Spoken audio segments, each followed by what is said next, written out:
Well, as you know, as a Los Angeles landlord, I'm not a big fan of LAHD or the LA City Council or the mayor or everybody else that has their boot on the neck of landlords, especially small mom and pop landlords.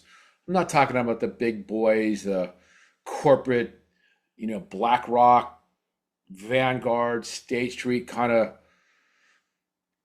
corporations and entities that buy single family homes you rent out. I'm talking about mom and pop landlords. We are always under assault from the powers that be. So, in that light, I'm going to go over three new laws, regulations, ordinances, whatever that are happening for us in 2026. So, let's get started. Okay, so new LA rental laws, every landlord must know 2026 update. Uh, as you know, Derrick Ruiz here, eXp Realty, commercial investment properties, rentals, single family condos. I do it all. Lots of experience. And I'm also a landlord advocate because us landlords need to stick up for each other and try to fight the man. Not having a lot of luck lately, but we're trying. Anyways, if you own rental property in LA or California, listen up. Big changes are coming that will affect how you lease, manage, and evict tenants. Starting Jan 1, 2026, new laws go into effect. You need to be ready. Let's break it down so you can stay compliant and protect yourselves. And the bad thing about this is if you do these things wrong and you have to evict a tenant and you didn't follow one of these things, you are going to lose your eviction case. So listen up. Obviously, I follow this stuff closely. I got turned on to this by Dennis Block. Dennis, thank you so much for all your information you provide landlords and realtors and everybody who's in real estate.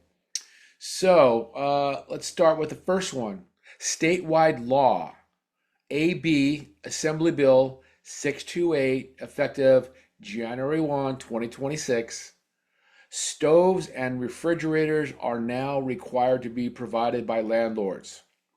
So, this new California law requires every California landlord to provide both a working refrigerator and a cooking stove or range in every rental unit.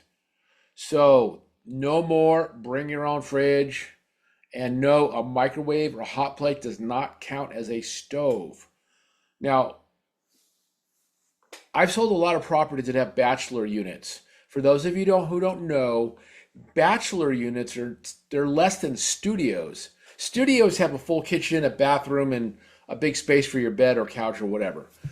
Bachelors are really small units that have a sink but no kitchen to speak of. And you can't put a stove in that unit. You can only put a hot plate or microwave. So I don't know what's going to happen with that. I'm sure the powers that be didn't think it all the way through, didn't consult with any landlords, probably just consultants. So they don't know what a bachelor is. Anyways, this applies when there's any new tenancy, a renewed lease, or an extended lease on or after January 1st, 2026. If you have a fixed term lease that continues past that date without renewal, you're safer now. But the moment you renew or sign a new lease, this rule applies. So, my tenants have been with me for a long, long time. I don't need to do anything. Plus, I already have everything. This is really going to apply, in my opinion, to people that are renting units and they're putting new tenants in there, whatever. You got to have a stove and a refrigerator. So that's the law now. Once you provide these appliances, they become part of the rental. Of course, you, the landlord, are responsible for maintaining, repairing, or replacing said appliances if they ever need work or they conk out. Unless the tenant causes the damage, which is going to be very hard to prove, and the judges don't like landlords. So here we go. So if your rentals don't include a stove or fridge and you're renting to new tenants, budget to add them before 2026 or the next time you rent one. Okay, City of Los Angeles. This is the second ordinance, law, or regulation going into effect. So the city of Los Angeles has a new eviction rule, and you are required to post a right to counsel, i.e., attorneys, form. Now, if your property is in the city of Angels, there's a brand new form requirement that's tripping landlords up. You must now post a right to counsel notice in a conspicuous place on the property. You must also attach that form to every termination notice. That includes any notice to quit or notice to terminate tenancy. So it's like a little loophole thing. If you don't follow this to the letter of the law and you go to court with a judge and try to evict a tenant and they say, where did you post your right to counsel form? And you can't produce a picture of it and you didn't attach it to the notice to pay rent or quit or the eviction notice, your eviction is quashed, or whatever the legal term is. The form has to be in English, Spanish, or any other language that your tenant primarily speaks.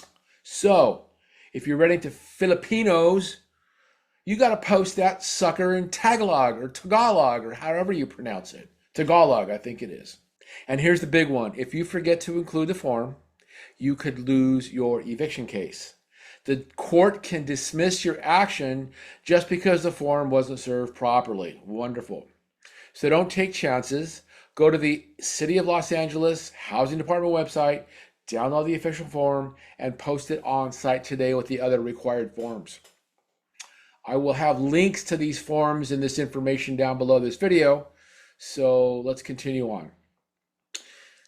New regulation, law, whatever, number 3, interest on security deposits.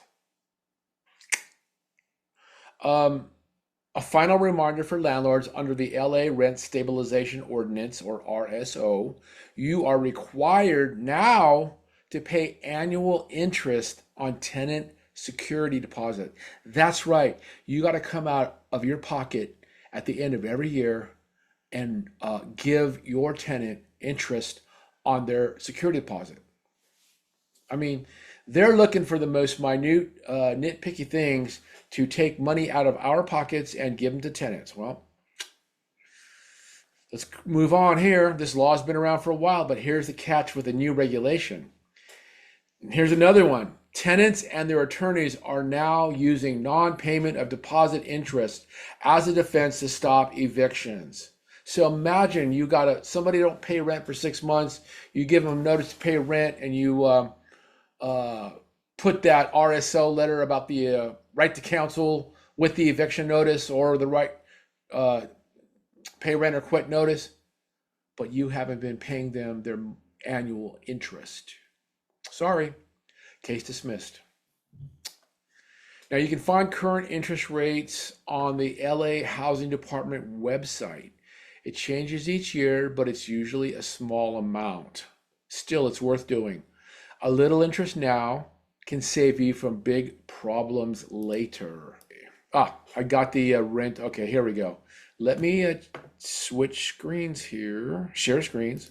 So this is the rent stabilization bulletin. And I'll have this down below so you can click it, and you need to read this and understand this. Now, interest on security deposits began accruing in November 1st, 1990. So, this is the chronology of interest rates on security deposits. You want to see something crazy? The deposit was up to 4.3%. It's crazy. So, anyways, check this out, download this thing, make sure you understand it. But now you need to pay annual interest rates to your tenants. Now, fortunately, since I'm an AI-powered real estate broker here in Los Angeles, and I know about rent control, I know about tenants, I know about all the bullshit the LAHD and stuff throws at us landlords. I got an 85-year-old Hungarian landlord in Venice that can barely walk, talk, or stand, and she's going to be going into REAP for some bullshit from the LAHD SCEPT inspectors. I'm working with her to get that solved, and I will get it solved. But man, elderly landlords, senior landlords should not have to go through this BS. Anywho, let me see where I was here. Okay. So I'm going to show you something here. I'm going to share my screen and I'm going to show you how I use ChatGPT to figure this bullshit out about how much interest I got to pay my tenants every year in about 2 seconds. So let's go. So I uploaded that form, that interest on deposits form that we just talked about. I uploaded that into ChatGPT so ChatGPT could figure out what was going on. It analyzed everything in 2 seconds. I'll show you right now. So I uploaded that form and it says, got it. I received your uploaded document, interest payments on security deposits. So it outlines the 4.32%, the 2025 interest rate the landlords must pay. The city is making us pay 4.32% interest on deposits to landlords in 2025. What do you do to get even 2% interest in the bank? What do you have to have, like $50,000, $100,000 in the bank just to get that kind of interest? And the LA City Council or the LAHD says that we got to pay our tenants 4.32% on their security deposits? Hello? Another screw job. I swear to God, I'm going to send this video to all the LAHD people and all the LA City Council people, and they probably won't see it, but I'm going to do it anyways. Anyways, let's go back to this. So, again, I uploaded that document, interest payments on security deposits. Okay, so I asked it, if I rented a unit on January 13th, 2021, and the deposit was $1,500, what is the interest I need to pay the tenant for year-end 2021, 2022, 23, 24, and 25? So I want ChatGPT to calculate all this crap because I'm busy. I'm running a real estate practice. I got to take care of my dog. I got to take care of my family. I got to try to work out and stay fit and go to the gym. I got to go shopping and cook food for the family when my wife's working. So I don't have a lot of time, and I know you don't have a lot of time either. So let's calculate this step by step based on the official LA Rate Stabilization Bulletin number 44 that I uploaded. Okay, so it says in 2021, the interest was 0.06, 22.03, 2023, 0.04, blah, blah, blah, blah. 2025, 4.32%, if you can believe that. That's what we got to pay our tenants. You got to do this because if you ever have to evict somebody and you don't follow this bullshit that they throw on us landlords, you're screwed. Your case will be dismissed as per the bulletin. So, apply. Okay, let's see. Okay, so my tenant in 2021 had a $1,500 deposit. So we're going to do simple interest. So, it's not too bad. 2021, you only had to pay 90 cents. 45 cents in 2022, 2023, 60%, 60 cents. 2024, you had to pay 7.8%. And now in 2025, if you have a $1,500 deposit from a tenant, you got to pay $64 back to the tenant for interest. I know that that money is not sitting in an interest-bearing account. You just put it in your checking account or whatever. I mean, maybe you got your act together and you actually take your security deposits and they're sitting in an account somewhere. But trust me, the majority of mom and pop tenants don't have somebody's security in deposited in a bank account that's making 3.2% interest. So all those years, 2021 to 2025, you owe the tenant $74.55. Okay. You may pay this amount as a rent credit or direct payment. Both are allowed. Interest must be paid annually or upon move out, whichever comes first. These figures assume the full deposit was held the entire year each time. Yeah, so it even says ChatGPT says the unusually high 2025 rate, 4.32%, reflects recent interest rate changes. Wow. Okay, so that is how I use ChatGPT to figure out how much you owe your tenant in less than 2 minutes. Okay, so doing it is easy peasy if you use AI. I would not want to try to do this on a spreadsheet.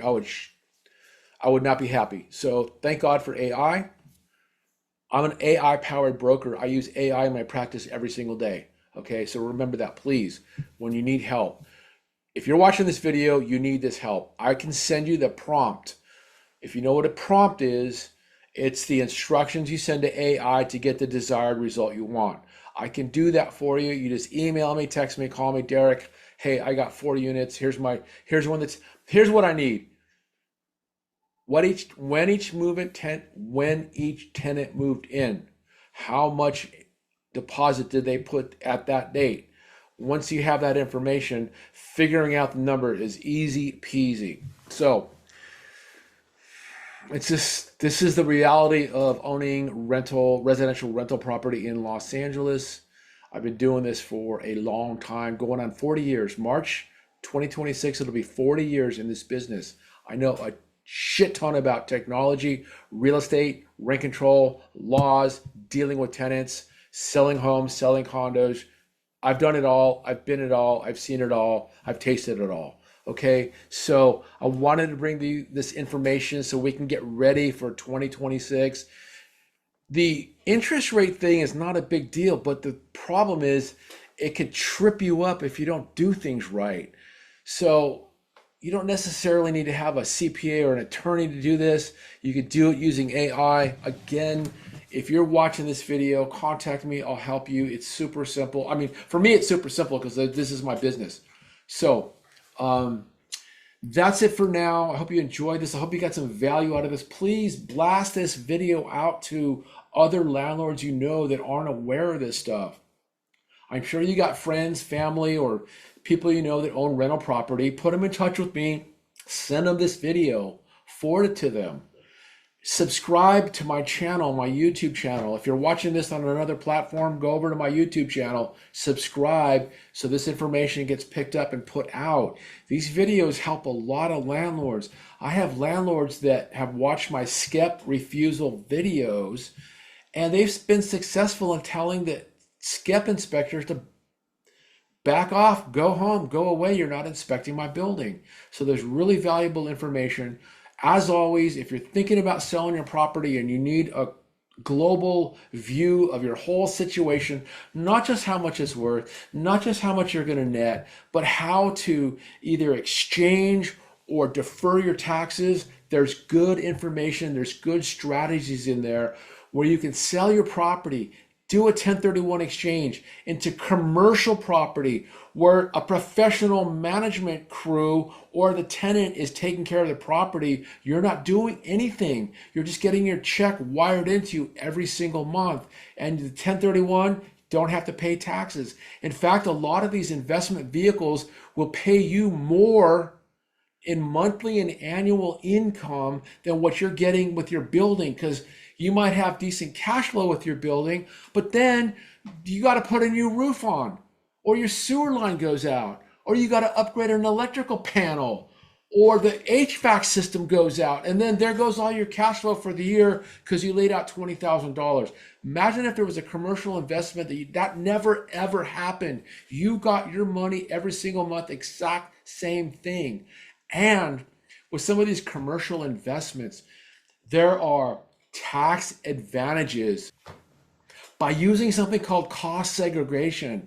Cost segregation, what that is in a nutshell, is a cost segregation appraiser goes into a commercial building and they analyze all the mechanicals, the furniture, the everything. And what happens when they do that, it shrinks the depreciation schedule down from 37 years to 10 years. That means you have so much depreciation to write off on your taxes every year that it shelters your income. I have clients that are getting tax-free income because of the accelerated depreciation. And when I show this information to your CPA or your financial planner or your tax attorney, they look at the numbers, they do their research, and they go, wow, this is a good investment. So if you're a mom and popper, you're a senior, you're just tired of LA and rent control and tenants, there is a good option for you. Reach out to me. Let's find out what's going on with your situation, where you're at, what do you want to accomplish, what do you want to do. I'll figure out a game plan that'll be tax advantageous that you can verify and take to your CPA, financial advisor, or tax attorney. I don't do any of that. I just make suggestions. I give you the information. You take it to the professionals. If they say, yeah, that's great, Derrick's right on what he's talking about, then you got an option to work with. So I look forward to talking to you. Call me, text me, email me. You got all my information. I'm easy to reach. Check me out on Instagram. Check out my YouTube channel. I got so much information on YouTube. And again, share this information. Help a fellow landlord out. All right. Hope you enjoyed that, folks. I'm pumped up. Let's make sure you follow these directions on this video and don't get caught when it comes to time to evict a tenant if you didn't follow all this information. All right, guys, over and out. We'll talk to you soon.